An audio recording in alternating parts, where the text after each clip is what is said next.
Hi, I'm Irina with Beach Coast Therapy, and I provide speech and language therapy primarily for toddlers. So today, I want to share a little piece of advice, which is don't withhold, but provide opportunities. I think that's probably pretty good general life advice, but let me talk about some specific examples of what I mean. So, a lot of times, especially for kids who have a language delay, we will work on them somehow communicating the word more, and sometimes that will be the sign for more, which is two hands together like this. And sometimes it's a word, sometimes it could be something else, like through some type of alternative communication. So this often involves some type of repeated play. Sometimes it's something the child wants that you have a bag or bucket of. So let's say we're talking about animal toys. So you have the container of toys of different animals, and you want to work on the child communicating more. The more. So, you hand the child an alligator, and you know the child wants more, but you don't do anything at first. Maybe the child reaches out and you give them another one. Maybe they don't do anything. Maybe you offer them the next one and you say, more animals. And basically you're gonna start there at the place where you're doing all the work. You're handing over the extra thing. You're matching that with more and the sign as well, or however you're communicating that. And then you slowly take steps back. The first step you take back is timing. So maybe the second or third time you wait a little bit longer to see if the child reaches out or the child does anything. And then you offer it again. So you're not requiring the child to do anything, but you're giving them opportunities to try, to copy, to communicate. So, more animals. More animals. Maybe the child is communicating in very small ways, and all communication is good. If the communication starts with just like looking up at you expectantly, that's good. We love it. We say more in response to that and give it to the child. If the child responds by reaching out, if the child responds by doing this because they're trying to copy the motions for the word more, but they're not saying anything. Perfect. We love it. We give the animal, we say more, we do it again. And you don't require increasing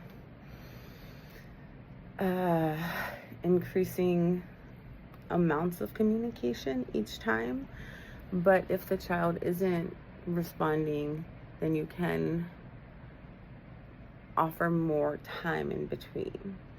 So if the child, is looking at you, but not really as any type of change of communication, you can keep waiting until there's some type of response, and really, really encourage any type of response. Maybe the response is leaning forward. Maybe that's where you start. And it's not going to be a straight line of like, oh, first the child will look at you and then they'll lean towards you. Maybe the second time they'll just say more and they won't say that again all day. It's not going to be linear, and we don't need it to be linear, and we reinforce all kinds of communication. If the child makes the sign, you give it to them when they make the sign. We don't require them to say a word with it or make a sound with it. You say, yes, good, more. You don't have to snap fingers. I'm just doing that for emphasis. You shouldn't snap your fingers like that. So let me just give a more like concrete example of what that might look like. Let's give the child animals. More animals. Maybe we wait for the child to play and then the child looks up. More animals. And the child is happy. The child looks up again. Wait a little bit longer this time. More animals. Maybe the child looks up at us again and we wait. And the child reaches out. More animals. Maybe the child looks right back at us and goes, yeah, more animals. Maybe the child looks up at us and goes like this with one hand, yes, more. And we do the sign, more animals. We're never requiring the child to do anything. If we wait and there's no response from the child, then we do the thing that we want them to do to show them how to do it.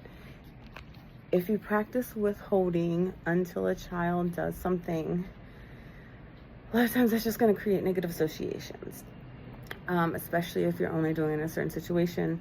Like if you usually don't do that, but you do that when the speech therapist is there, or if you do it when picking out a snack, like it's going to create negative associations, and sometimes can have the opposite effect of what we're going for.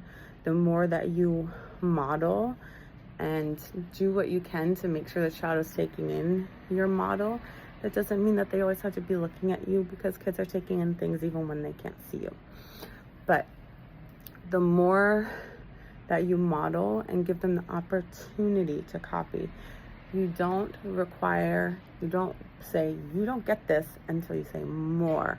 You don't say more first. You don't say, oh, say it with your words.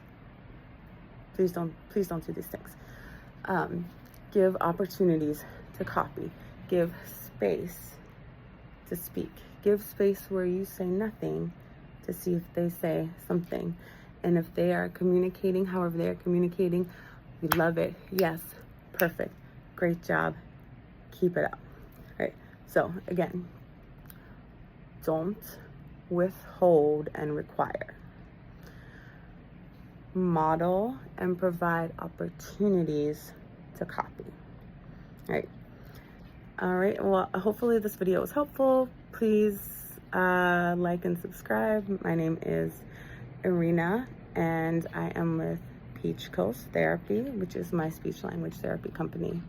And if you have any questions, you can leave them in the comments, and I hope everyone's having a wonderful day, and I'll see you all again soon.